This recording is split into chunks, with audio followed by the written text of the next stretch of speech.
Souci. Bonjour, bienvenue à toutes et à tous. Bienvenue à cette seconde édition des Rendez-vous de la stratégie. J'ai le plaisir d'accueillir aujourd'hui Céline Aubry et son collègue Tahar qui vont nous parler prévoyance, épargne, clause, j'ai perdu les termes. Merci. Bénéficiaire. Bénéficiaire, voilà, excusez-moi. L'assurance, la prévoyance, c'est tout mon monde. Voilà, donc vous allez donc nous expliquer tout ça. La main est à vous. Partagez l'écran si vous avez des slides à nous présenter. Il n'y a pas de souci. Ok, merci. Alors d'abord, bonjour à toutes et à tous. Donc, je suis Céline Aubry, je suis conseillère en protection sociale chez Gain Prévoyance depuis 2018. Alors, Gain Prévoyance, c'est une filiale de Groupama. En fait, on est le réseau d'experts sur l'assurance de la personne. On a plusieurs domaines d'expertise, donc la prévoyance individuelle, la prévoyance retraite, l'épargne, la santé et également l'investissement locatif et la défiscalisation. Voilà. Alors moi, je travaille en partenariat avec des professionnels, que ce soit des chefs d'entreprise, des micro-entrepreneurs, des auxiliaires médicaux, mais également avec les particuliers. Voilà. Alors, je vais vous parler aujourd'hui de mon métier, de la prévoyance, essayer d'en parler simplement, que tout le monde comprenne vraiment l'intérêt de la prévoyance. Alors, aujourd'hui, en fait, on se rend compte, contrairement à tout ce qui est l'assurance de nos biens mobiliers, immobiliers, qu'on a moins le réflexe, en fait, de s'assurer soi-même contre les conséquences d'un décès prématuré, d'une invalidité, de la maladie. Donc d'un arrêt maladie.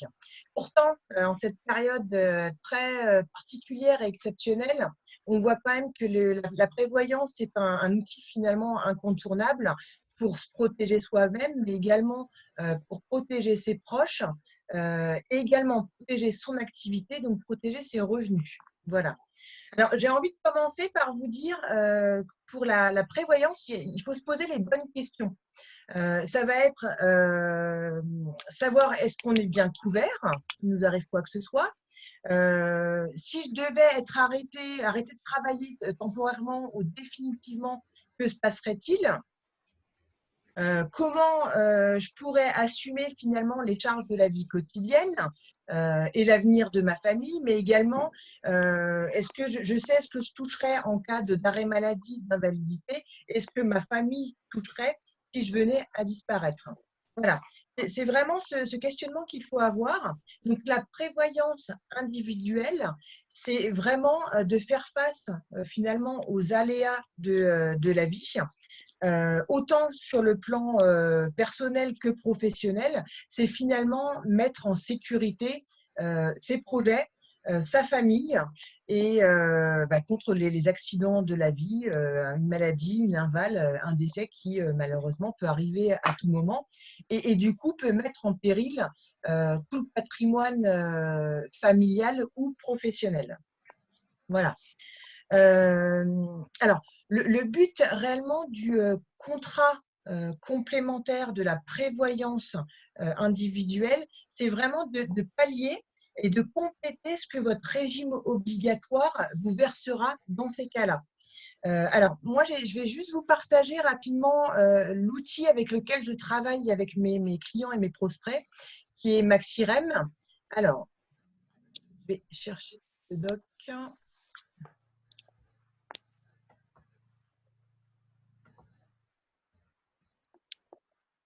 Allez-y, normalement c'est bon.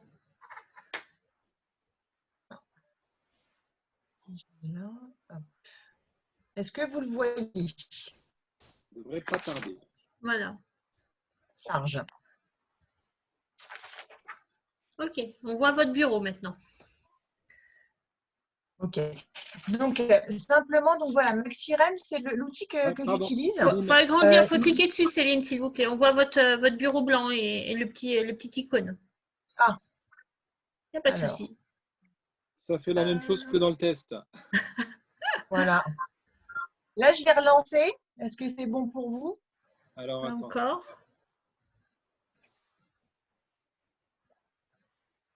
Voilà, parfait. Voilà, nickel. Donc voilà, l'outil MaxiRem que j'utilise avec mes clients, mes prospects. Là, simplement, je voulais prendre un exemple concret. Je suis partie sur un chef d'entreprise qui a une rémunération annuelle de 30 000 euros, qui est au SSI, on le voit ici. Donc, SSI, c'est la sécurité sociale des indépendants, l'ex-RSI. Et en fait, automatiquement, ça va me noter selon les garanties, donc décès, incapacité, donc c'est la maladie et l'invalidité, ce que son régime obligatoire va lui verser dans ces cas-là. Et ça permet en fait tout de suite, alors on le voit bien sur le graphe, de voir comment compléter finalement avec une solution de prévoyance individuelle, parce que le but réellement du contrat de prévoyance individuelle, c'est de mettre en place la solution pour être couvert à 100% au niveau de ses revenus s'il nous arrive quoi que ce soit. D'accord ? Donc là, c'est ce premier slide où le but pour moi après, c'est de transformer ces graphes rouges en bleu pour être à 100% couvert. Alors, je vais vous montrer mon deuxième slide. Okay.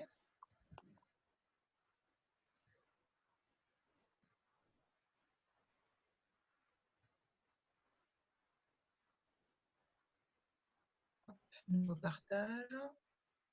Et là. On est sur le même schéma que tout à l'heure. L'écran est blanc. Il faut refaire. Il faut partager. Alors, attends, avec là, je l'ai reparti.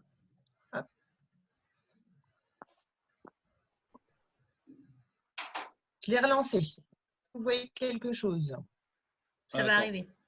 Pas encore. Et donc ça, le temps que ça arrive, pour pouvoir faire cette analyse, il faut vraiment avoir votre logiciel. Avec les contrats des uns et des autres que l'on a, on ne peut pas le déterminer nous-mêmes. Il faut vraiment votre logiciel. Ben, c'est l'idéal. Alors après, on peut obtenir les informations de ce que chacun des RO, des régimes obligatoires peut verser. C'est vrai que nous, il est super parce que, alors là, je suis partie sur quelque chose de basique, du 30 000 annuel. Mais moi, rien qu'en rentrant la rémunération en fait de mon client, de mon prospect, je peux lui dire tout de suite, voilà, vous êtes en arrêt maladie, vous toucherez ça par votre RO, régime obligatoire, idem pour l'inval ou le décès. Et après, ça me permet de travailler et de faire en conséquence, et surtout de compléter son régime obligatoire avec un contrat de prévoyance individuel. Mais c'est très personnel, c'est-à-dire que je travaille vraiment de manière individualisée parce que c'est selon les besoins de chacun, au final, et la situation de chacun. Là, moi, le but, c'est vraiment de se dire, je veux qu'il ait 100% de ses revenus s'il lui arrive quoi que ce soit.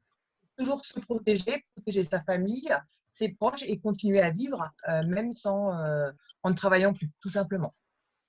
Si je peux juste compléter le tableau. Oui, pardon, Céline, si je peux juste compléter la réponse à Céline Saïti, du coup, par rapport à l'outil.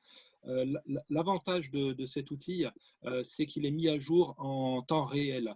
Et donc, comme on est dans un environnement qui évolue en permanence, selon les régimes obligatoires, eh bien, avec l'outil, on est sûr d'apporter une réponse fiable sur les couvertures du régime obligatoire et du coup, sur les bons compléments à procurer donc, à nos clients. Voilà.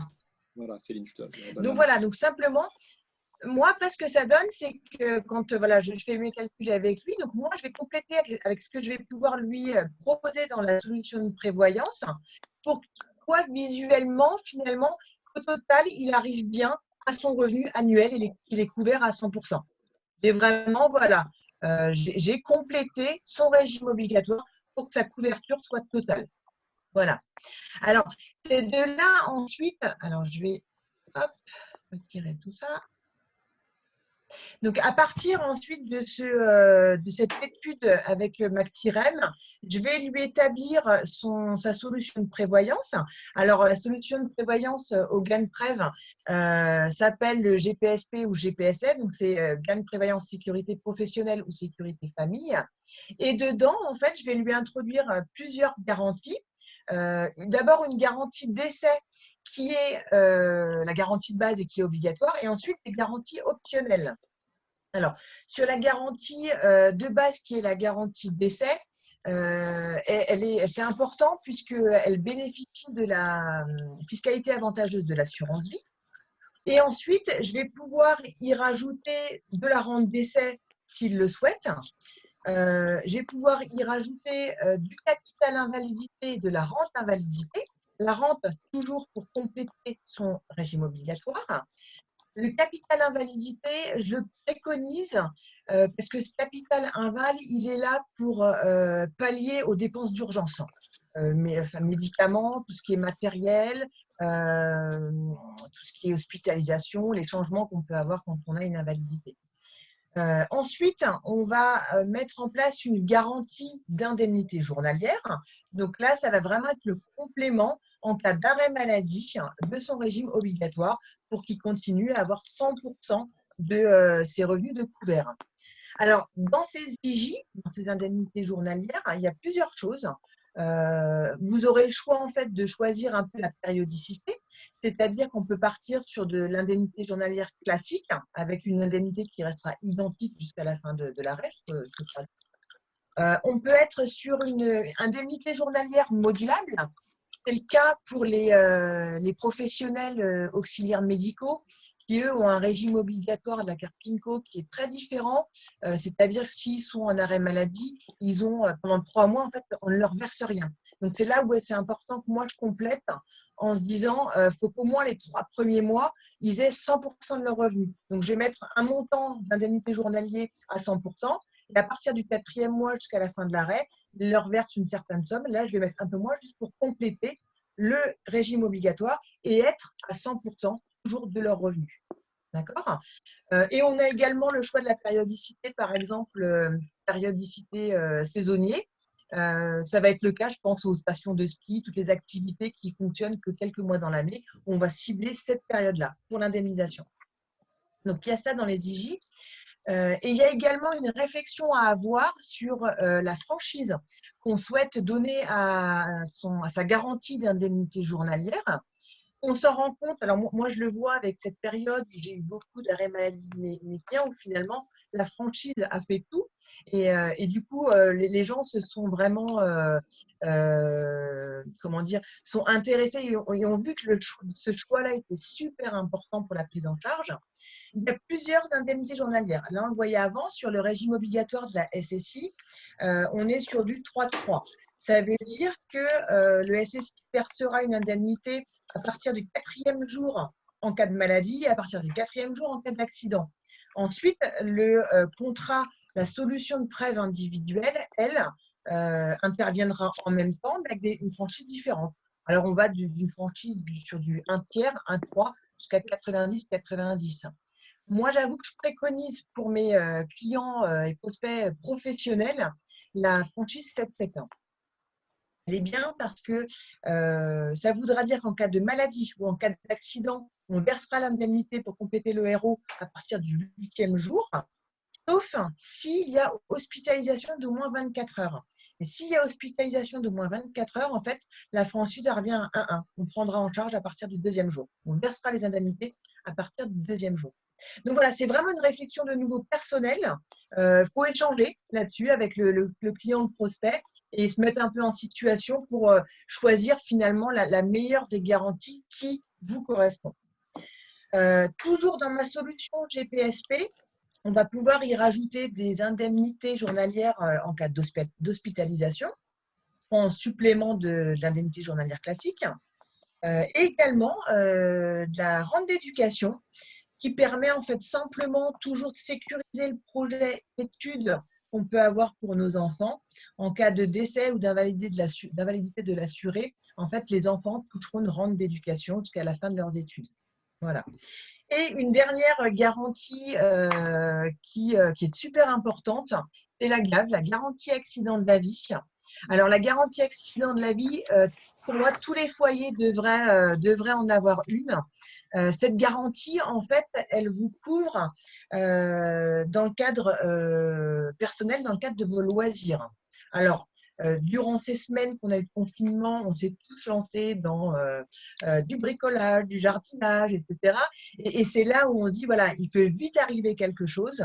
Voilà, vous décidez de monter sur un toit pour changer vos tuiles tout seul ou nettoyer. Il y a une chute. Cette garantie, en fait, la GAF va se déclencher à ce moment-là si ça entraîne une invalidité ou un décès. Je pense aussi aux enfants. Par exemple, un enfant qui fait du cheval, qui fait une mauvaise chute de cheval, pareil, qui entraîne une invale ou pire, la GAV rentre en compte à ce moment-là. Alors, cette garantie accident de la vie, après, elle est gérée par le tribunal d'instance. C'est lui, en fait, qui évaluera le préjudice subi par rapport à la personne. Il y a plein de critères qui sont pris en compte par rapport aux conséquences, et les indemnités peuvent monter jusqu'à 2 millions d'euros. Donc tout ça en complément encore de tout ce qui est garantie du contrat de prévoyance. Donc voilà, par rapport à la prévoyance. Ce que j'ai envie de vous dire, c'est que aujourd'hui, le moment est peut-être opportun, on est un peu en rétrospection, on est confiné. C'est peut-être le moment de se pencher un peu sur ces contrats, sur ces garanties, ou au moins avoir une réflexion sur le régime obligatoire duquel on dépend et de voir voilà, si j'ai quelque chose qui le complète ou pas. Moi, je suis en mesure de pouvoir vous réaliser des bilans personnels et individuels. En fait, pour bien vous conseiller, moi, j'ai besoin de bien vous connaître. Donc, c'est vraiment voilà, un échange et un partage individuel. Alors, je ne pourrais pas me déplacer chez mes clients comme je fais d'habitude pour le moment. Mais voilà, il y a plein d'outils de communication, mais on le voit là. La vidéo, c'est top. Il y a toujours le téléphone, mais voilà, je pense que ça peut rester vivant et le partage est aussi bien qu'en face à face. Mais voilà, sachez que je suis à votre disposition pour répondre à vos questions et à vos bilans personnalisés. Voilà au niveau de la prévoyance. Ce que je voulais faire également, avant de laisser la parole à Tahar, c'est faire un petit focus spécial sur la clause bénéficiaire. Alors, la clause bénéficiaire, c'est un des éléments centraux en fait des contrats d'assurance vie. Elle désigne tout simplement les personnes physiques ou morales qui ont été choisies par le souscripteur ou l'assuré pour recevoir les capitaux à son décès. Okay, c'est-à-dire que sans elle, en fait, sans clause bénéficiaire, si on a désigné personne, le capital retombe automatiquement dans l'actif successoral, donc dans la succession. Là, on est sur un autre aspect financier quand ça rentre dans la succession classique, en fait. Et du coup, vous perdez tous les avantages de la fiscalité assurance vie. Alors, dans cette clause bénéficiaire, ce qui est très important, c'est sa rédaction. Alors, il y a des clauses classiques quand on n'a personne de particulier à vouloir faire bénéficier ses capitaux. Alors, c'est souvent à mon conjoint, à défaut mes enfants, nés ou à naître, à défaut mes héritiers. Ce qu'il faut bien se dire, c'est que dans cette clause bénéficiaire, le bénéficiaire, du coup, doit être identifiable tout de suite, sans équivoque. Ça doit vraiment être sans ambiguïté. D'accord ? Alors, on va souvent le déterminer avec son nom, son prénom, sa date de naissance, lieu de naissance, adresse, etc. Ça, c'est important. Le conseil aussi que je donne dans la rédaction des clauses bénéficiaires, ce qu'il faut comprendre, c'est qu'au niveau de tous ces contrats, les assureurs, quand on prend la clause « mon conjoint », on parle vraiment du conjoint marié. D'accord ? Oui, et donc, on donne son nom. Voilà, alors on donne son nom ou alors on rédige une clause comme je vais vous dire, parce qu'il faut imaginer que faut se mettre en situation, on ne sait jamais, on n'aura peut-être pas le même conjoint toute sa vie, mais c'est effectivement de préciser conjoint marié ou partenaire de Pacs, et on peut préciser mon conjoint, à condition qu'il n'y ait pas eu de séparation de corps ou de début de procédure de séparation de corps ou de divorce, à défaut, etc. Voilà, c'est les clauses qu'on peut rédiger de cette manière-là. Vous pouvez également, dans une clause bénéficiaire, y préciser la répartition des parts de de vos capitaux. Par exemple, vous souhaitez verser vos capitaux à vos enfants, vous pouvez rédiger dans la clause en mettant toujours, en les identifiant correctement sans équivoque et en mettant à parts égales ou différentes parts. Qu'est-ce que je peux vous dire d'autre également qui est important? Voilà, la clause bénéficiaire, elle peut également être rédigée chez un notaire.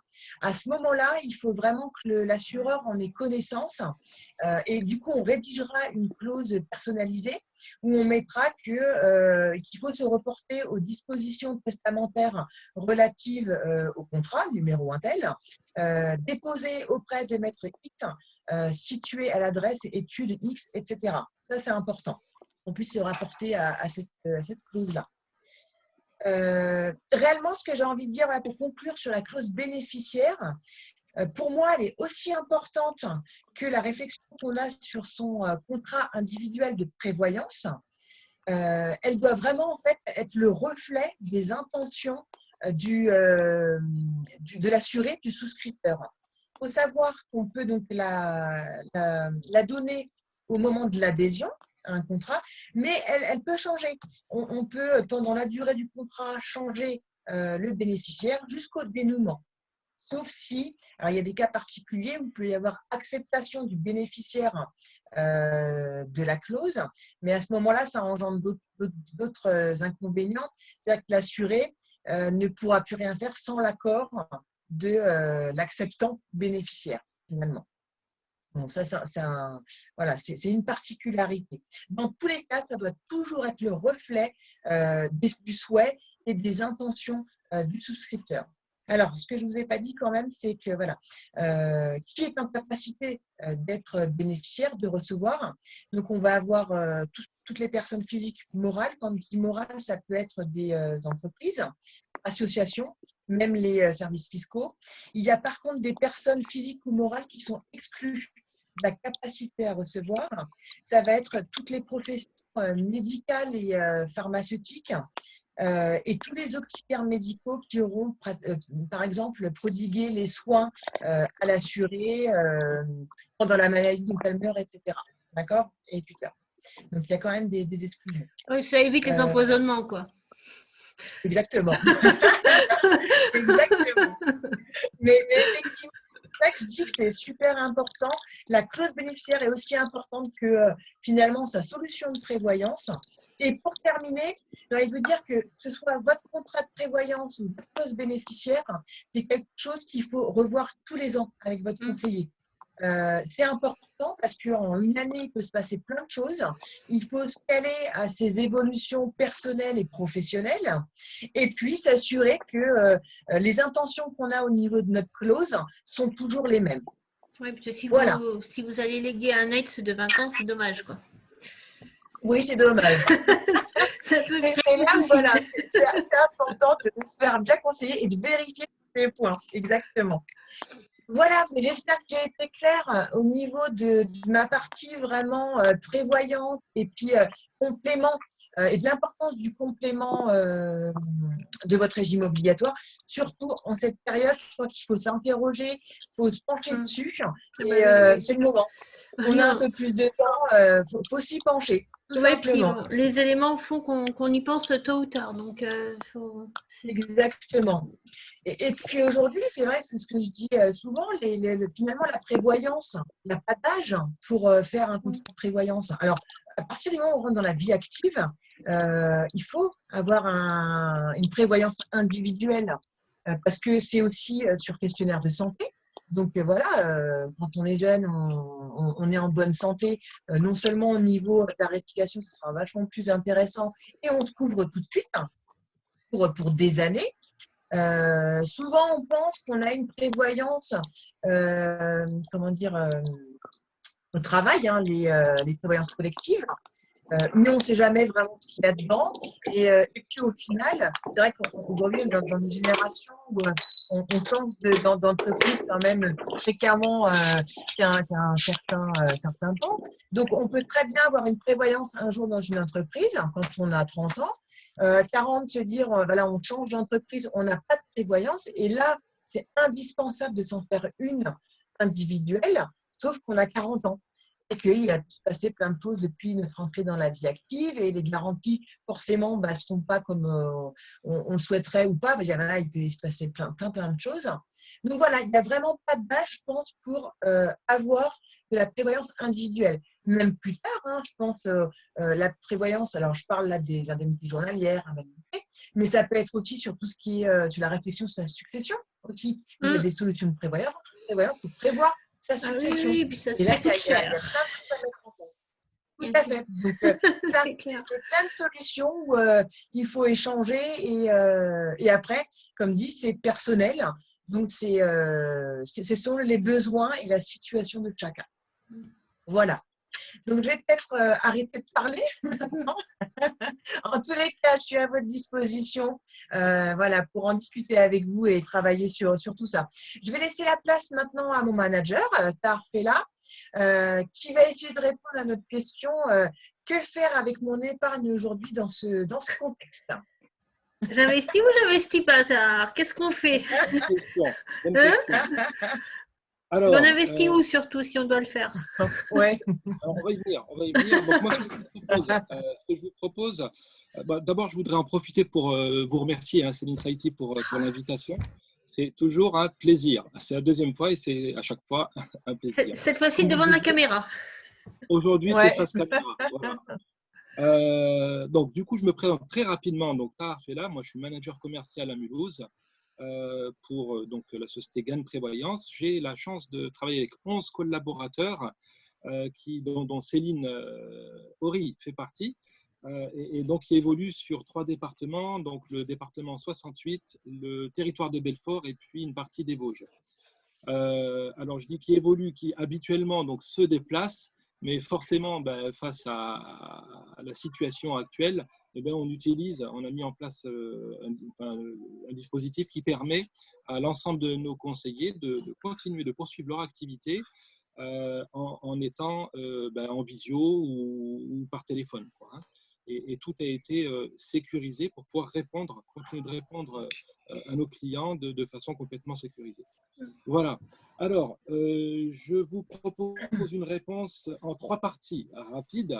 Donc, la première, ça sera de voir d'abord l'impact de la crise sanitaire sur l'économie. En deuxième partie, donc les 3 grands principes de l'épargnant, pour épargner. Et je vous proposerai donc 3 grands principes pour épargner.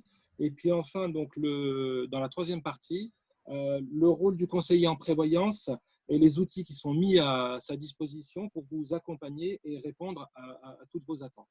Et le tout en 10 minutes. Et le tout en moins de 10 minutes. Oui, j'ai bien vu que l'horloge a bien tourné. Allez, on y va. Donc, avant de répondre à cette question, il est important donc, de bien comprendre dans quel environnement économique nous évoluons.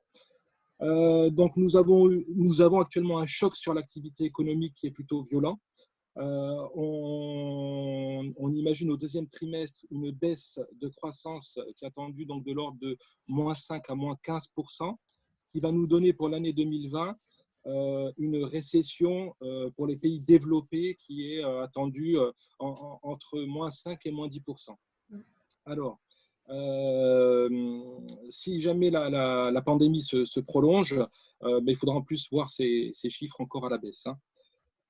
Pour faire face donc à cette situation inédite, des mesures sans précédent ont été prises par les banques centrales et par les États pour soutenir donc l'économie.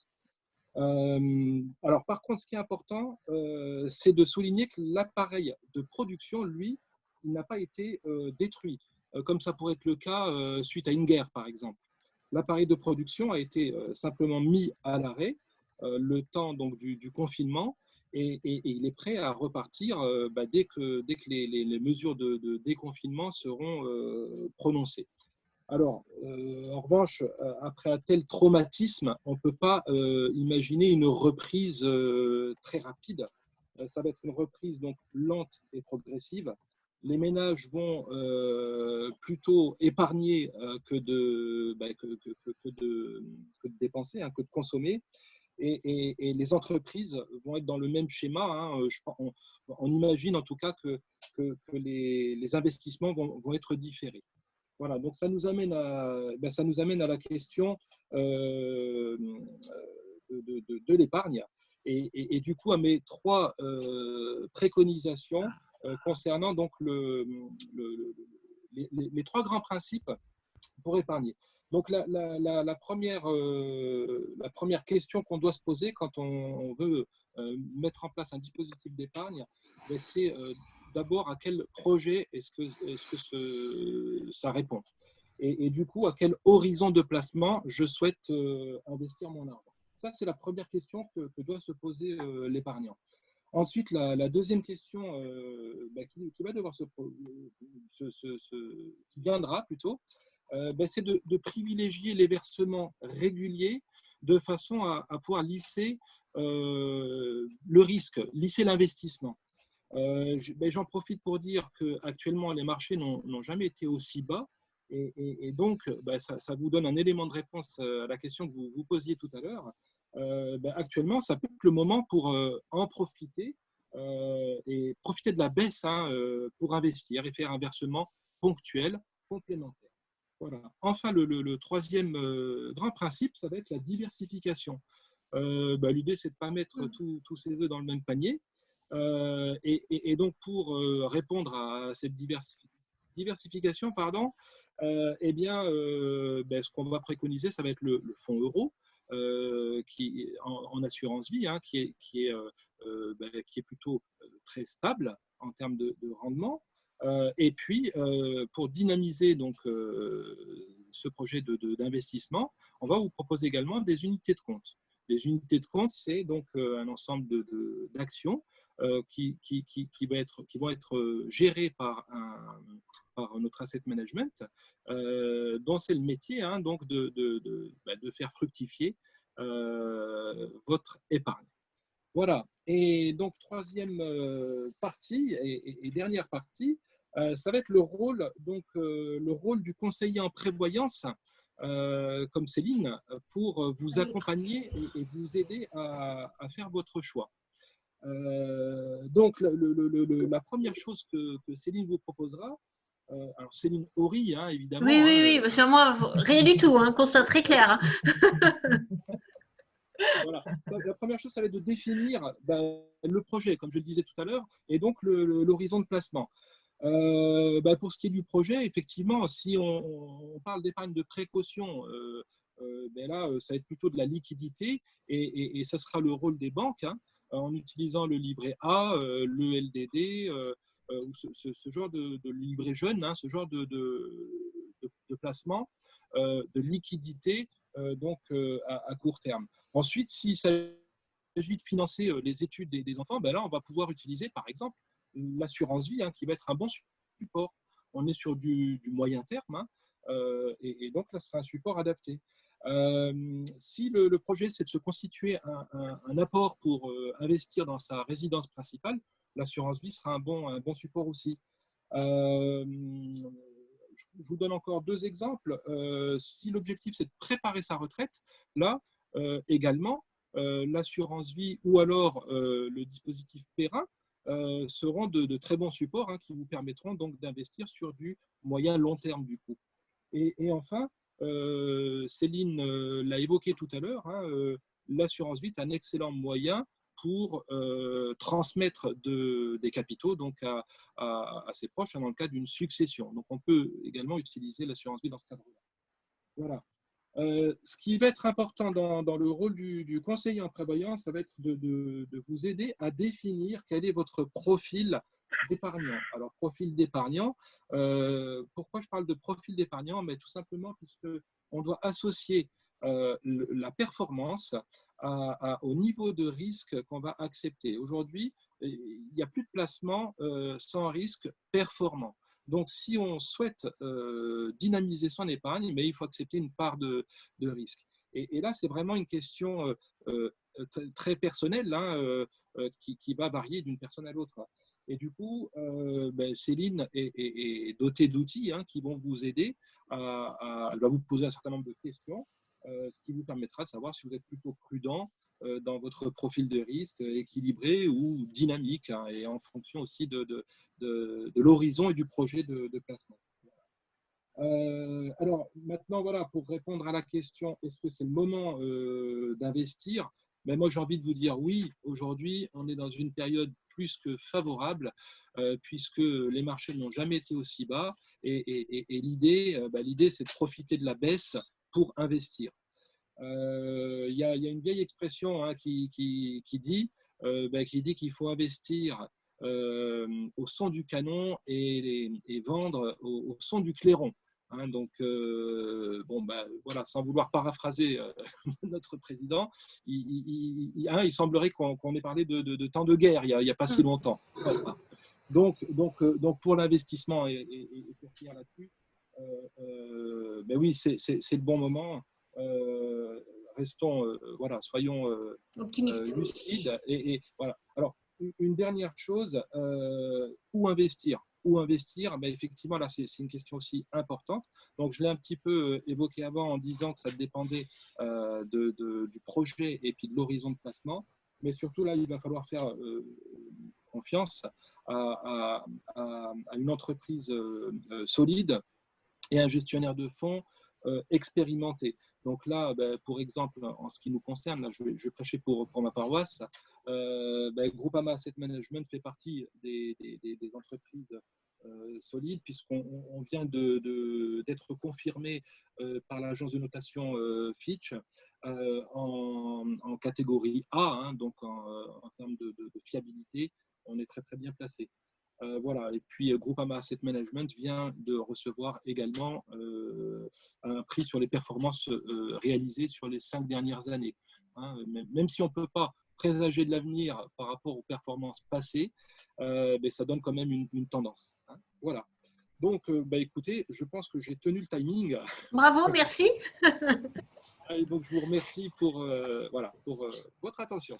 Avez-vous des questions à poser à Céline et à Tahar pendant qu'ils sont là? C'est le moment.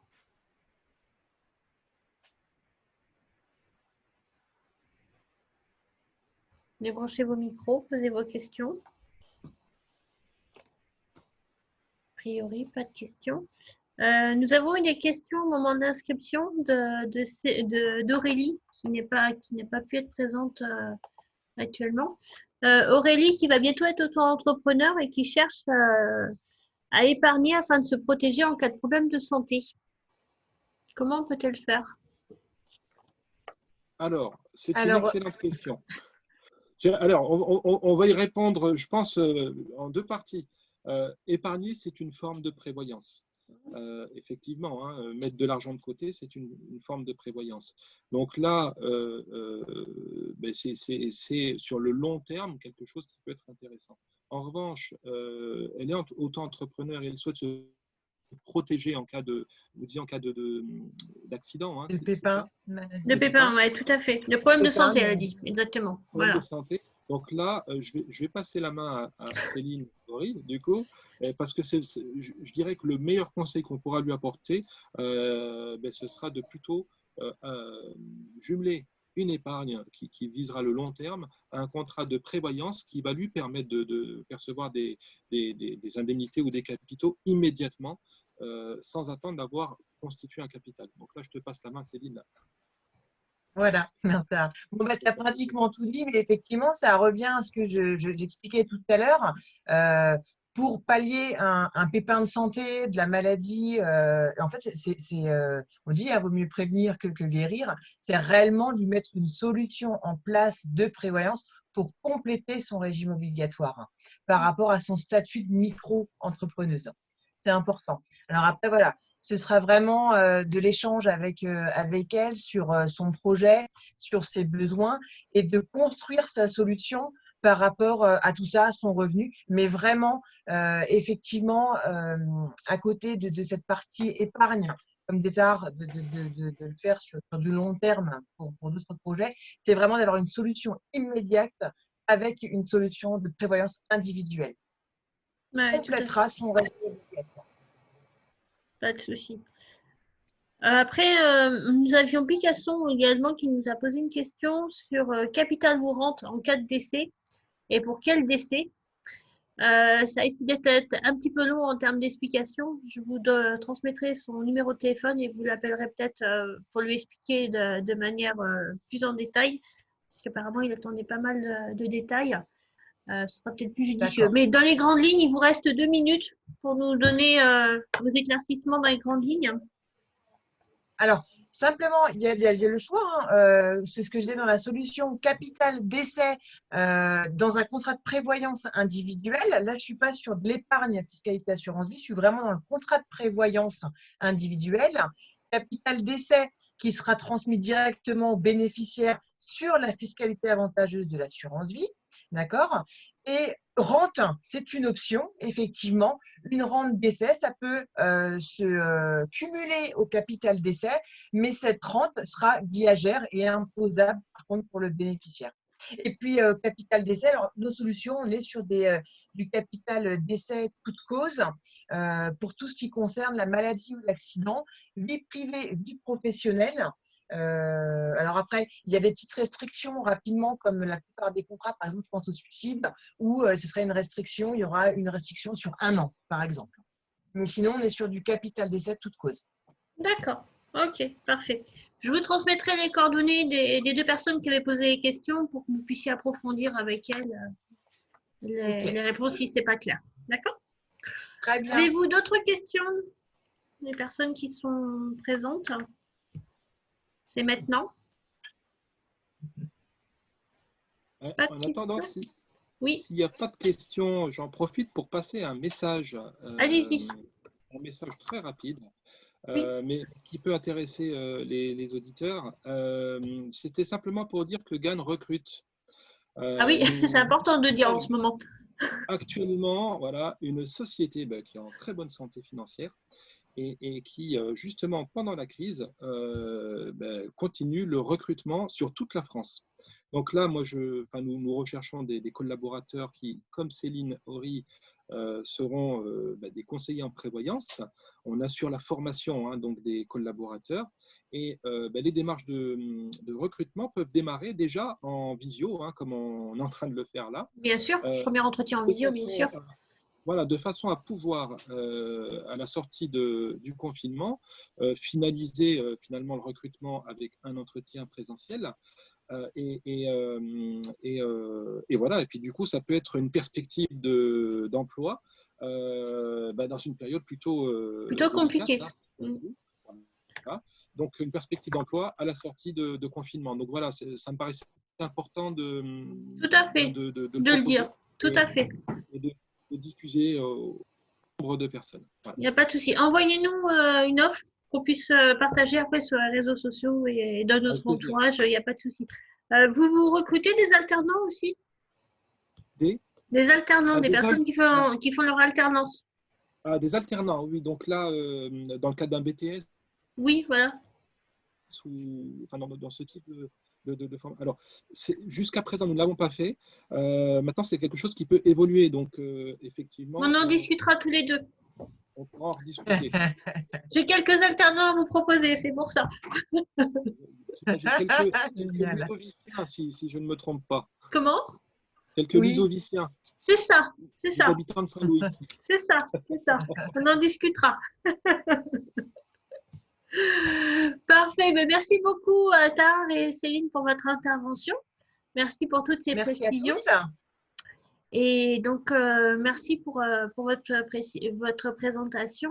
Et vous pouvez rester si vous le souhaitez, il n'y a aucun souci.